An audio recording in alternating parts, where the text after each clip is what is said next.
This is the Breakfast Leadership Podcast. Boundaries or burnout, you make the choice. Here's your host, Michael Levitt.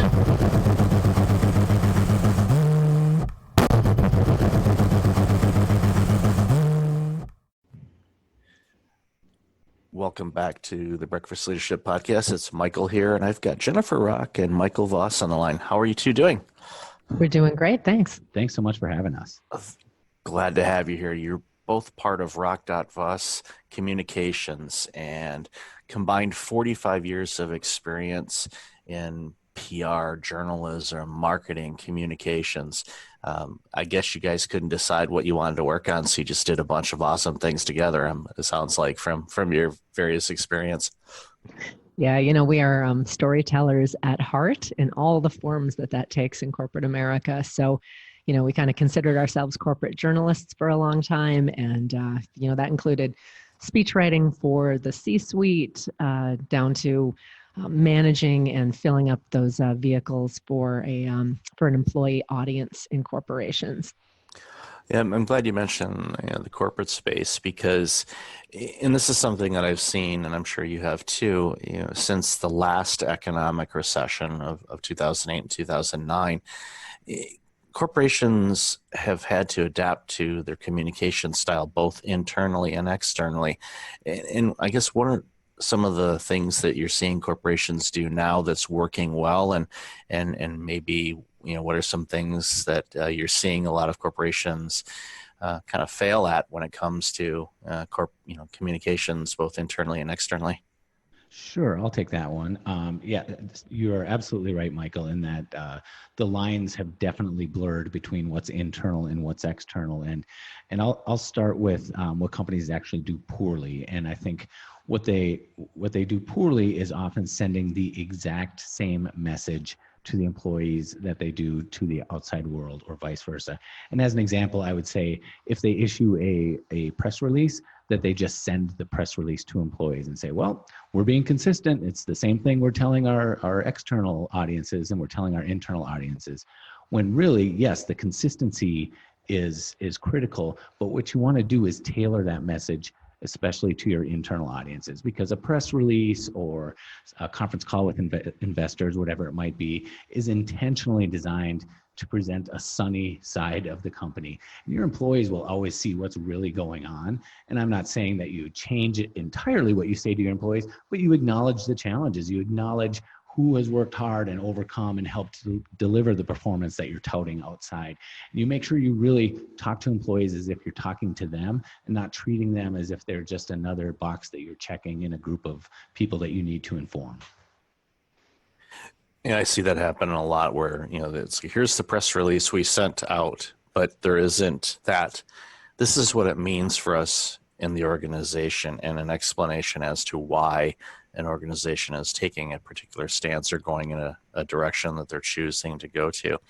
And even more so on the internal communication side of things, each department, and let's say we're talking a smaller organization, each individual, how you communicate with them differs, and how they're going to be able to receive the message that you are trying to portray. In my leadership roles, I knew my teams, whether it was, a larger organization or a smaller one, I knew my teams well enough to know how I could structure the message in such a way where they would be able to, one, comprehend and understand what I was saying, and also create an ability for them to ask questions and get to, okay, why did we go in this direction? How does this impact me? Because ultimately that's what it boils down to in any type of messaging, is how does it impact the audience that you're sending this message to? And if they don't understand it, that's when you start getting, a lot of problems within the organization, and even from clients. If they don't understand the direction that your organization's going, they're going to be confused by it, and they may choose to go elsewhere as far as getting their products and services. I couldn't agree with you more. Clarity and authenticity are the two things that we tout with our corporate clients. Both are incredibly important, and tailoring the message exactly like you said. You have to meet employees where they are, and that means how they get their information, but also where they are kind of on that change curve or where they are with the information. So, you can't assume that everybody remembers what you said last July when you promised that this thing was coming. So, you got to give context if it's needed. You have to catch employees up, make sure that they're all on the same page. And, if you've got an employee or base that has 4 employees, that's a whole lot easier than when you're talking with an employee base of 200,000 employees. So it's a challenge, but it's a necessity in today's business world. Yeah, you have to adapt and also make sure that you keep a finger on the pulse of what's going on.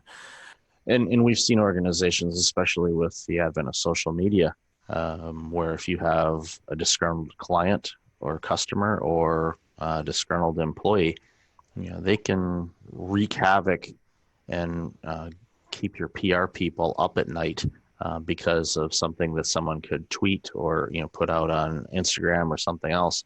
They can really create a fire. For many organizations, historically, when you say, okay, we have to put out this fire, they're thinking of a physical fire in a building or at a factory somewhere. Well, now it can happen instantaneously when you least expect it, and it could be a fire of bad PR and social media storm, and you're trying to figure out, okay, how do we get ahead of this and correct this? Because once it's out there, it's out there. Absolutely, and I'm glad you brought up the social media aspect of it, because Jennifer and I spent a good portion of our careers working together at Best Buy headquarters, which is here in suburban Minneapolis. And when we started in that company, there was an external website called bestbuysucks.com. And it was run by Best Buy employees in the stores, where they would go online publicly and complain about the things they didn't like in their jobs. And Jennifer and I, along with a cross-functional team of people from various departments, ended up building an internal social media tool that allowed employees to talk to each other and talk to corporate on a secure network inside the company, and to air their griefs there. And within, I think within 2 or 3 weeks, bestbuysucks.com shut down, because employees saw that we were listening to them and we would take action on what their complaints were if they brought them through the proper channels.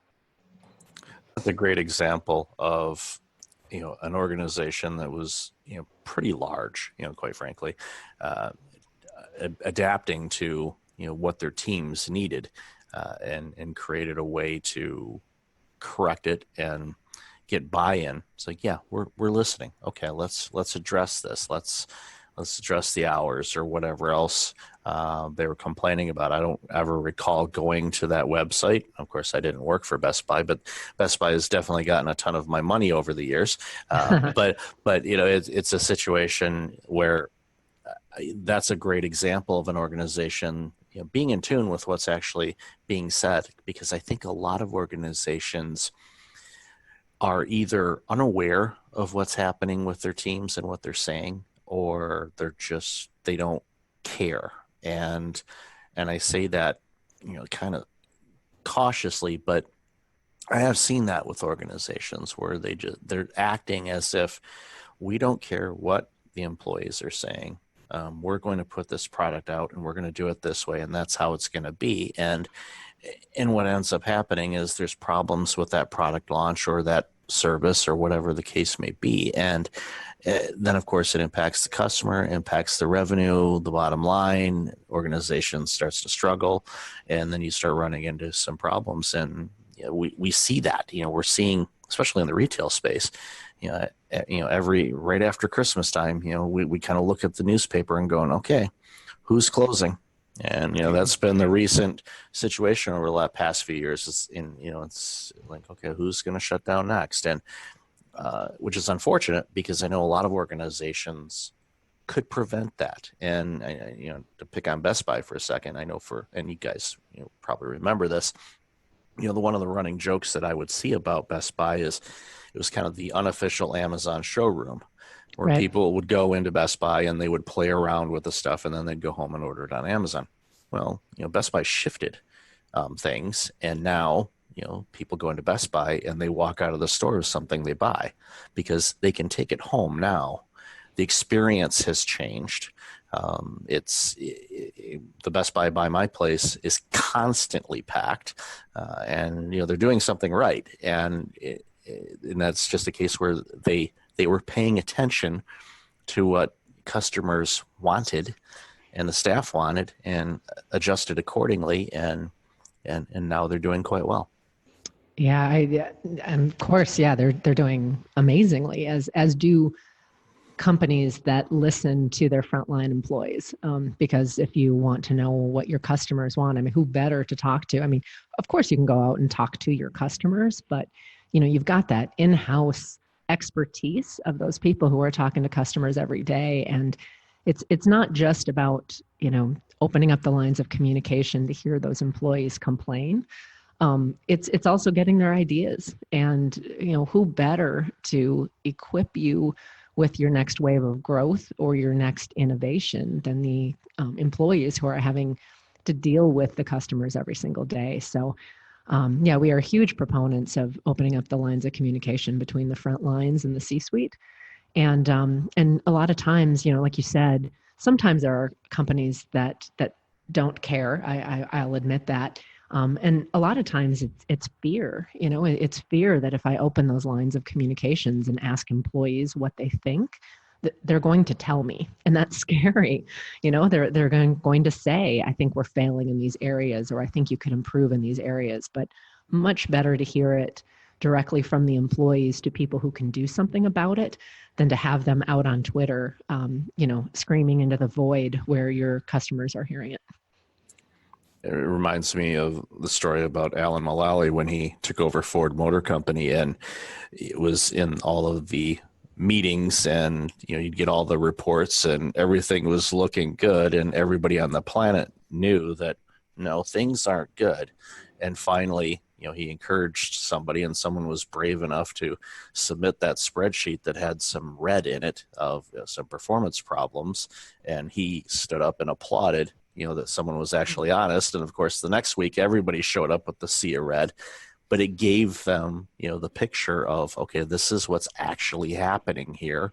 Now we can act on it and start to address it, because sweeping it under the rug, eventually you're going to have a workplace hazard, because everybody's going to be tripping over that rug because there's so much stuffed underneath it. And organizations that thrive, and my understanding and observation is those that they provide that safe environment where you can say, this is what we're seeing, and bring it to light, and they can make the adjustments and they can pivot accordingly in order to adjust around those things. And those are the organizations, I think, especially as we keep hearing the potential of the next economic recession. Who knows what it'll look like? Anybody that paid attention in econ class back in the day knows that economics and markets go up and down, and so we go through cycles and whatnot. So I would anticipate that, yes, we will see a recession. Hopefully it's not too long and too damaging, but the organizations that are able to pivot and navigate around challenges that have good internal communications are the ones that are going to be able to withstand those storms, other than the ones that say, I don't want to know what's going on. Absolutely. And I think too, we shouldn't lose sight of not only of the opportunity to pivot away from the trouble and to, get those complaints aired inside.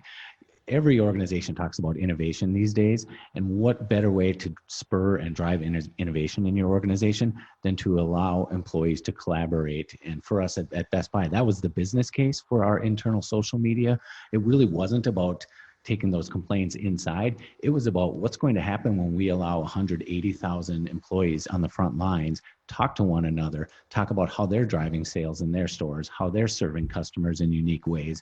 And that's really why we built that internal social media tool within Best Buy, was to spur innovation and to spur collaboration. And I think some of the, staying away from the potholes was just a corollary benefit, really.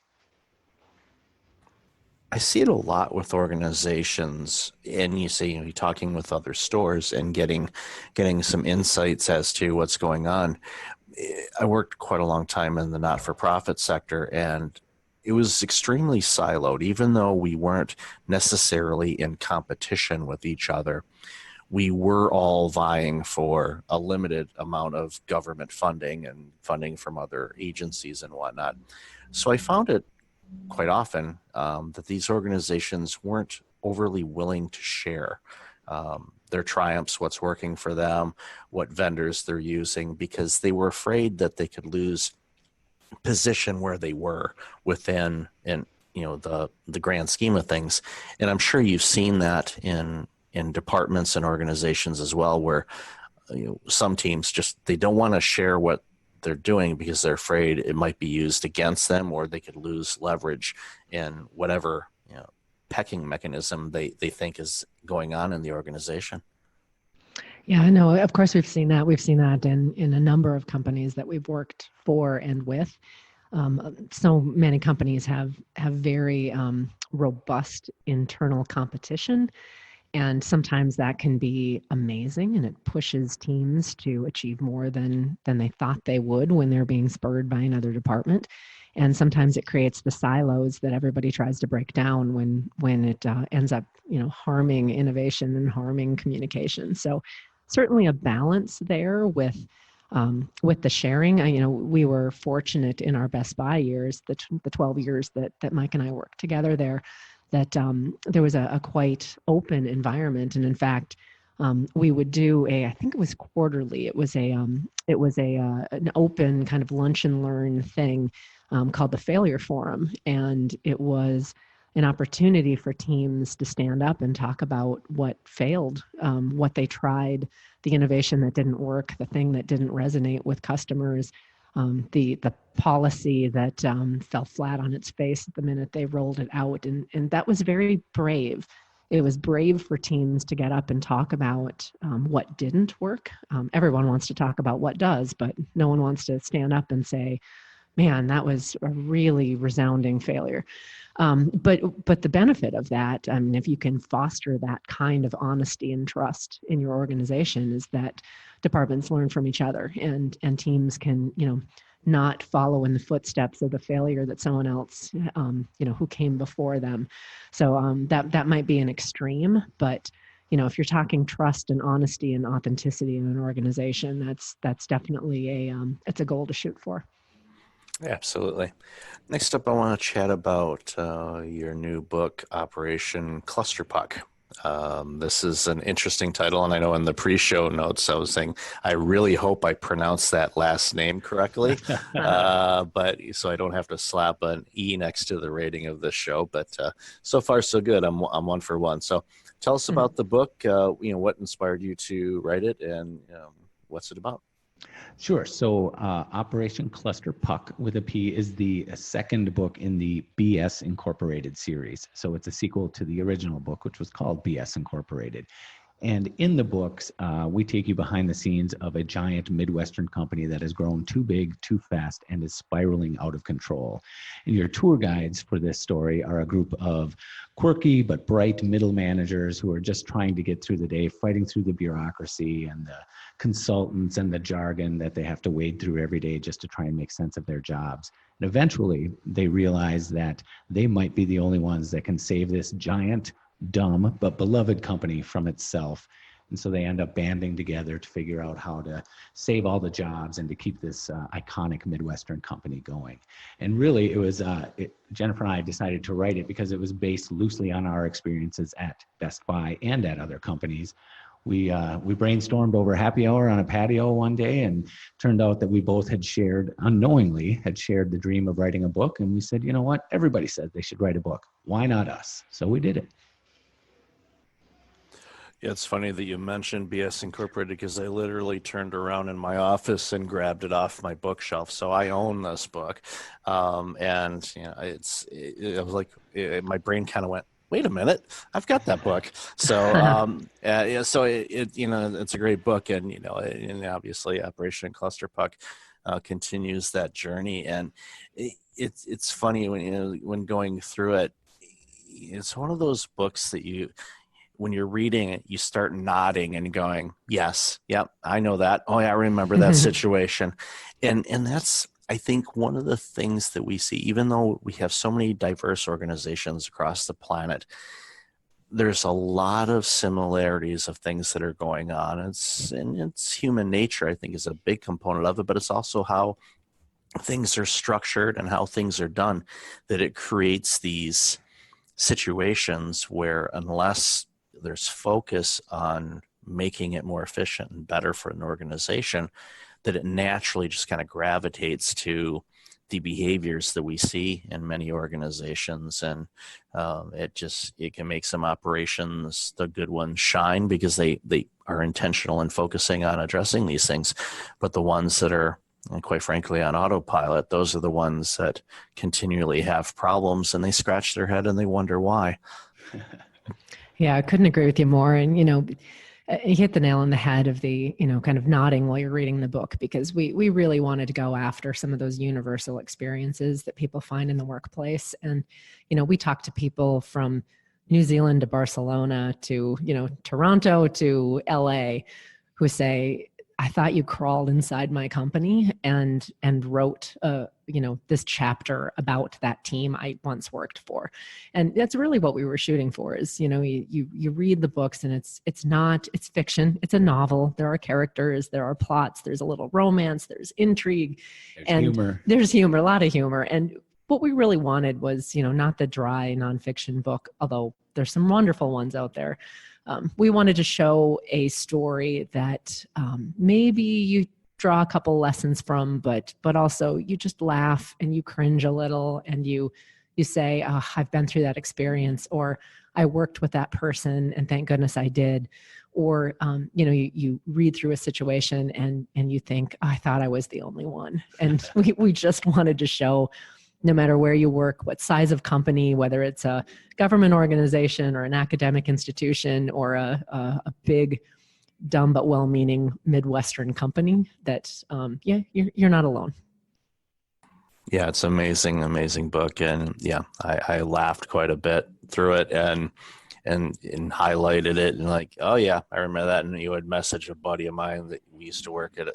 We actually worked at a couple different places, and it's like, oh yeah, I read this and you remember that. And then they're like, oh yeah. And then we just, reminisce about it. Of course, it's funny now. It wasn't so much funny when we were going through it, but it's time, creates entertainment opportunities. That's for sure. Yeah. We have a line actually in Operation Clusterpuck about how time and distance heal a lot of wounds after you leave a company. And I think, we look back fondly on things and chuckle at things that were not funny or fond when we were going through them. But, again, hopefully people can commiserate and laugh a little bit about the things that we draw out.